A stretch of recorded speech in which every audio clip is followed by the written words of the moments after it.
niweke sahihi maneno imesemwa.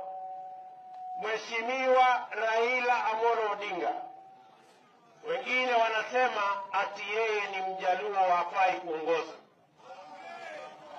Mimi nataka niwaambie,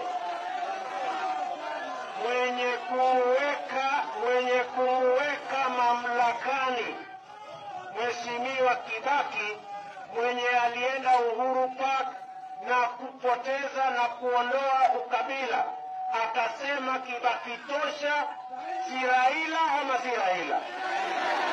Ni Raila ama si Raila?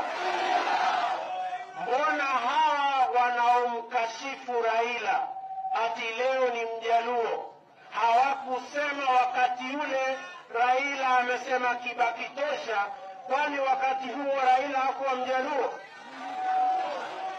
Sisi tunasema Bwana Raila Odinga anafaa kuwa rais wa Kenya kwa sababu yeye ni Mkenya na anafaa